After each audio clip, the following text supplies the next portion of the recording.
Hi, my name is Shirley Gutkowski, and I'm the owner of Primal Air, an outfit where we work with the muscles in the snoring complex. And I'm here with my colleague. I'm Dr. Shalom Samuel, and I am the owner and functioning person at Shalom Family Chiropractic, and we work collaboratively on many aspects, especially the airway. Yeah, the airway is a big, big deal. And then as we were learning our way on how to work together, we both kind of at the same time realized that the diet component was not being addressed at all. And we were both saying the same thing over and over to our patients, particularly our pain patients.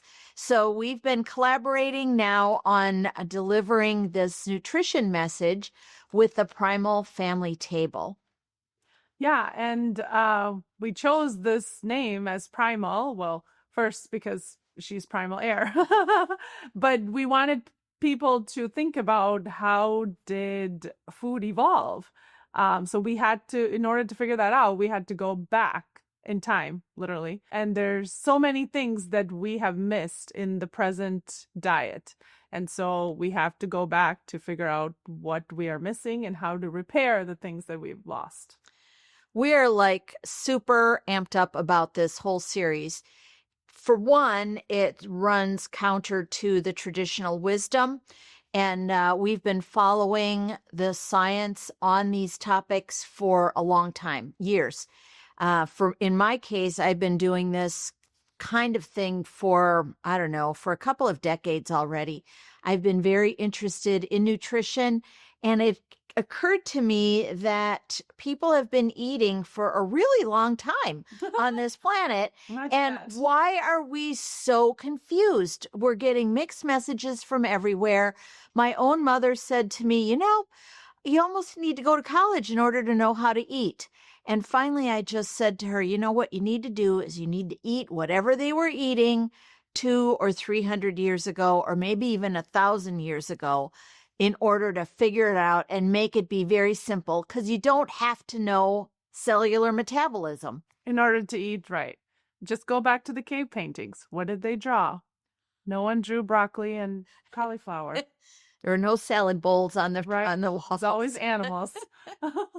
So in my case, I started this journey maybe 16, 17 months ago, but really honed in on it starting end of January. Had some physical challenges, had some metabolic challenges, and I didn't want to take pills. And I knew that food can be medicine, and food is medicine if we treat it as that. And that's how it all started, especially coming from an Indian culture, especially South Indian culture. You may think that there's a lot of vegetarians, there's vegans, there's people that worship cows, and therefore from a religious perspective, and therefore we won't eat meat. But again, the word we're honing in on is primal. If you go centuries back at primal times, we were all just hunting and eating meat. Literally, that is a fact of life. Even they've cultivated old relics and stuff from long back, and India is one of the first cultures that came about. And so even in those artifacts, you find fish bones, you find bones, you find skins of animals. And so until religion was introduced, there was no, I don't eat meat because I worship cows, or whatever the fact may be. So as scavengers, they created tools, the invention of hunting, all of that came about from that. And that introduction to religion started the vegan movement of not eating meat because we're worshiping that animal. And the history of human nutrition kind of changed from that. People went away from eating, primal fat, like buffaloes and cows and whatever else they found. Like, for example, South India is near the ocean. And so we ate a lot, traditionally, we ate a lot of, still do, fish, sorry. It's a lot of fresh fish that came from the morning. My husband has stories of in the morning he would wake up as a child and the fishermen would have just gotten the fish and they would eat that. So this goal has been going on for generations. And traditional things have been lost since then. Like, for example, rice has to be washed before you consume it or eat it. Lentils like garbanzo beans, dal, everything it was soaked overnight for that, so that the oxalates and the poisonous things that are in there can be washed out. And then in the morning you rinse it again, and then you pressure cook it so that all of those things are the nutrients are preserved, but the poisonous things and oxalates are excreted. I remember my parents, or my mother and my grandma used to soak beans also in order to make bean soup or whatever with smoked pork hocks. Oh, it was so awesome. But I was like, why are we soaking the beans? That seems like a waste of time. And I was like, if you cook them without soaking, they're just done at the same amount of time. So what is the big deal? So no one ever told me about the anti-nutrients that were in things like beans or the oxalates or the reason for soaking it. I don't know. Now that I'm thinking my way through it, I'm like, well, it took longer, but they had no, there was an actual reason for it. So it's really an interesting way to look at food and how we've evolved to eat different kinds of food. Some of the indications of wanting to change your diet, I don't even want to call it diet, more like a lifestyle, is things that you may experience, like brain fog, not sleeping well. You have cravings of sweet things, salty things, crunchy things, inflammation throughout your body. Well, if you have any of those symptoms, you do have inflammation, hence those are your symptoms. Hormonal changes in women, prenatal, postnatal, and then the seed oils, like, are we eating the right things? Are they actually edible? Are the oils are supposed to be ingested by humans? And then we already talked about hormones, but you could just go through so many lists under the heading of hormones, right?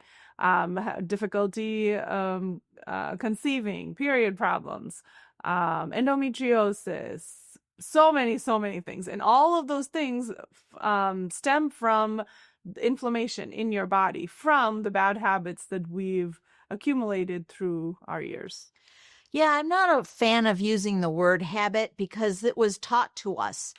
It was insinuated at many levels from scientists to neighbors. Mm-hmm. And it was all based on shady science, or at least unstable science. And it's not fair to call it, I don't know, it's not to be spanky or anything, but I think we just didn't know. Mm-hmm. And now, like seed oils, they were pretty much insinuated into our diet starting in the 1930s or so. How many generations ago was that? So now it's generational. And we know through epigenetic studies, which is the study of DNA changes based on the environment in our food, that we're in like the third and fourth generation on these anti-human diets that include things like oils from things you can't squeeze and get oil from. Mm-hmm. I think that's probably the easiest way of saying it. You could squeeze corn all day long, you'll never get oil out of it. Mm-hmm. You have to go through a huge process. If you take an olive mm-hmm. and squeeze it, you can feel that it's oily on there. So that is the difference between fruit oil, which is avocado, olive, and even coconut, right? Mm-hmm. And you have a cool story about the coconut oil, but those are fruit oils. And when you squeeze them and touch them, you can feel that there's oil there. For the seeds, like rapeseed oil, which is now called canola oil, and some of the other seeds, you can squeeze and pinch them all day, and it's just dry. Mm-hmm. So again, when you have to work extra hard to pull things out of the plant or fruit or seed, then it was probably not meant to be edible. Exactly. And it's really insinuating itself, these altered fats or these improper fats are getting included into our DNA and into our cell walls. Sorry, I cannot stop going into cell development. But we do know that the majority of the brain is fat. The majority of the brain requires fat to stay healthy, especially in infancy when you're growing all these things. And almost all your important nerves are covered with a fat coating. That fat coating is called a myelin sheath, and that myelin sheath needs to be repaired. The reason it's there is so that the nerve doesn't spark. So that's the easiest way for me to really just kind of help people understand exactly what's happening. So the nerve is sparking, and when the nerves are sparking, instead of just traveling and making more information to the next nerve and to the next nerve, you get pain. You get multiple sclerosis kind of symptoms. You get Alzheimer's kind of symptoms. So what I'm really I'm going to say it. It's not like official, but all of these studies on Alzheimer's, dementia, Parkinson's disease, multiple sclerosis, all of the researchers are 1 minute away from calling it a fat deficiency. And they are not calling it a plant fat deficiency. It's a human, or it's an animal or mammal fat deficiency. And every communication has to come from the brain. The brain tells the nervous system to calm down. The brain tells you need to sleep.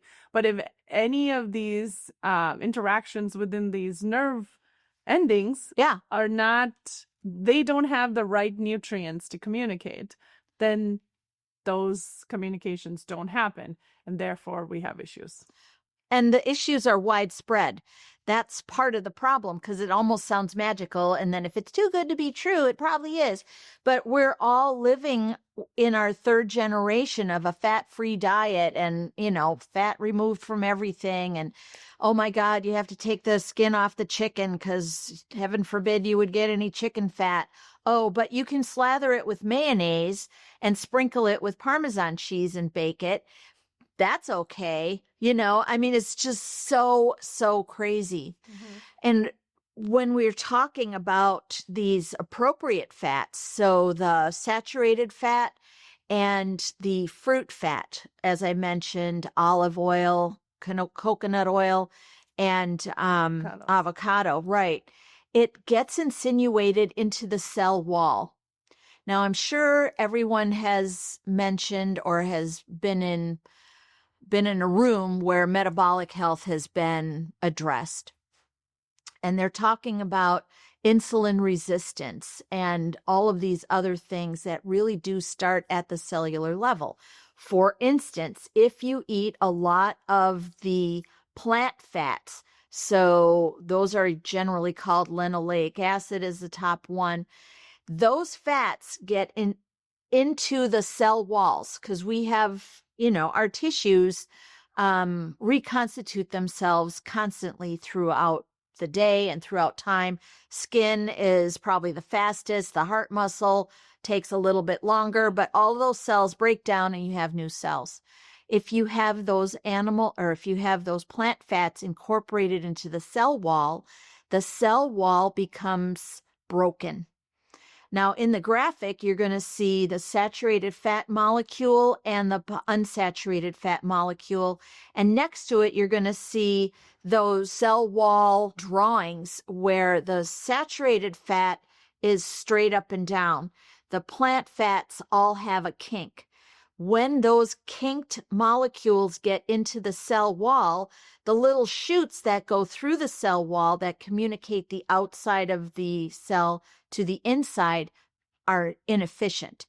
So people who eat a lot of plant fats like canola oil or, pick your plant fat, they, for instance, don't have good vitamin D levels. And we know that vitamin D is a really important vitamin, and we're all shy on vitamin D. Getting the insulin to use the glucose and get the glucose into the interior of the cell, that's also compromised. And I don't know how many, always was marveling at how many little shoots go through that cell wall, but there's a gajillion of them, and all of them are compromised when you have too much plant fat in your diet. Because each cell, I'm teaching this to the kids. Yeah. We just learned about cells, which is the building blocks of life. Yeah. So therefore, you need to have healthy cells in order to take in what we eat. And the two main functions of the cell are to get the nutrients from what we eat, and then the ability to excrete the things that we don't use. Yeah. So that recycling thing, if the cell walls are not of good integrity, then none of the things that the cells are supposed to do works. So imagine multiplying that by Yeah. a billion. Billions and billions. I mean, you know, the bigger you are, the more cells you have. Yeah. So there's that. So where do you get these? If you're not going to get your fats from the seed oils, then we already talked about one plant source or 3 plant sources where you would get these appropriate fats. Mm-hmm. But we also should be getting them from animal foods. So some of the biggest animal foods are smash fish.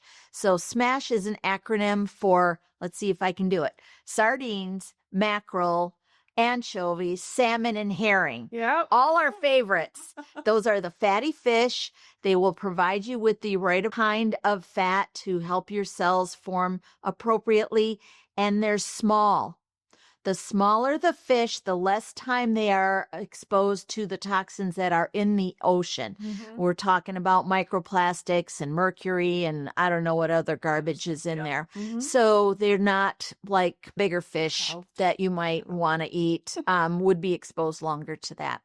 Ruminant animals. So what's a ruminant animal?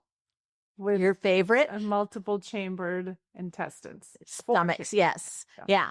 So a goat and cattle and deer, elk, bison, all of those, lamb, Mm-hmm. mutton, whatever, they all have 4-chambered stomachs, and that allows them to take the inappropriate food that we are feeding our cattle, for instance, like a lot of corn, and they're able to make stearic acid, which is another name for saturated fat. There's so many names for all the same thing.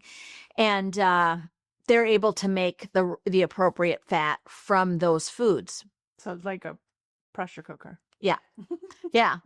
There's a lot of talk about things that we may be missing by being animal and fat based with our nutrition. So one of the major things is, what about fiber? From friends' experiences, I know that they go number 2 multiple times a day, and we always joke around like, who has time for that?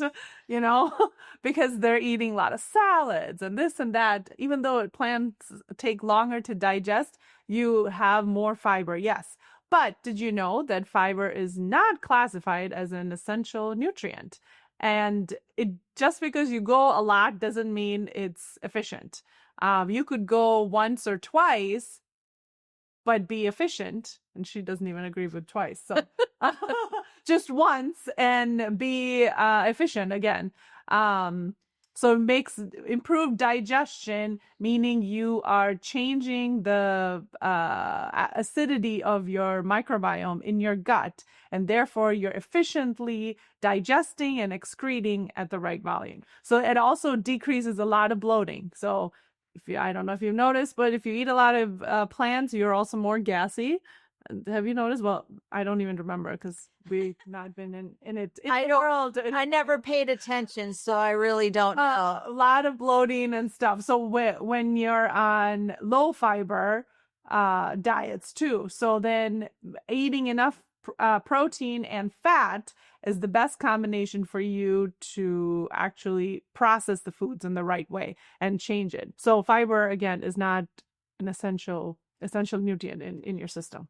And, you know, a lot of people say when you're having a high protein diet, then you're constipated. I have not been once in my personal experience.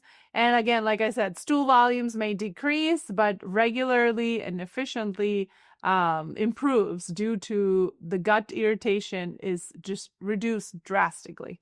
And then fiber feeds beneficial gut bacteria. Fiber fermentation is good in some cases, but they can also be synthesized into like from amino acids that you get from the meat and the fats as well. So gut health drastically improves when you don't have like fermented fiber. But that doesn't mean that you can't still improve with your gut with fermented foods like kefir, because the bacteria is actually eating the sugar, so you're not eating the sugar directly. What else? Sauerkraut and other fermented foods like, Beer and blue cheese. Really? I don't know. It's a little bit fermented. I don't know. You ferment a lot of things. Yeah. We're talking like the old style way of fermenting foods. And then what about the brain needs glucose story? Well, that one brain really does me need up. glucose, but it's not, the body produces glucose on its own through a process called gluconeogenesis from the liver. So if the body needs glucose, it produces it from the liver. You don't have to actually eat the sugar in order to give it to the brain, for example. Right. So dietary carbs are not really required for survival and cognitive function. Actually, being carb deprived and higher ketones removes your brain fog, and it can be an efficient source of fuel for the brain as well. And so there's many studies out there and reports about improved focus, mood on a low carb compared to the high carb lifestyle. And kids and adolescents need carb for growth. Well, inflammation is caused by a lot of carb. Especially in these days, we always talk about how when we were growing up, like treats were once in a while, like Easter, Christmas, birthdays, not like today is donut day, tomorrow is cake day, the next day is pie day. So growing kids are metabolically really flexible. So with the adequate amount of protein and fat, you're actually equipping them to have a longer lasting lifestyle for the rest of their life. And they're able to thrive without these refined carbs and higher glycemic index or focused foods. And if you don't buy it, they won't have it. Right. So they're going to ask for it, but you are in charge of their safety. And I think we can insinuate ourselves a little bit more. I think we've gotten to be to a point now where we're just they're friends. Yeah. Our children are our friends. So no, we need to be, more on top of this kind of stuff because it is dangerous. It is dangerous to their overall health. And we see it on an everyday basis. We have kids come in, we have families come in, and we see that detrimental effect on them. And if we correct it now, there's potential for the future, right? If not, we don't want kids to be on, CPAP machines or on medications growing up. The day I found out that there were kid-sized CPAP machines was a mind blower. Mm-hmm. I mean, I'm still like, what? It's crazy. It's crazy making. And it's not because of their diet since they were 0 to 5 years old and now they need a CPAP. It's the generational diet that has affected the entire DNA. Mm-hmm. What about vitamins? People often think that we can only get vitamins from eating 1,000 different kinds of plants. Yeah. Well, like you had mentioned, vitamin D, you need the right amount of fat. We can't keep taking canola oil and expect to get vitamin D from the sun when we're out because we don't have the right nutrients to actually absorb it. Right. You have to have enough animal fat in order to actually absorb the vitamin D when you're in the sun. So fresh meat and organs contain bioavailable amounts of vitamin C.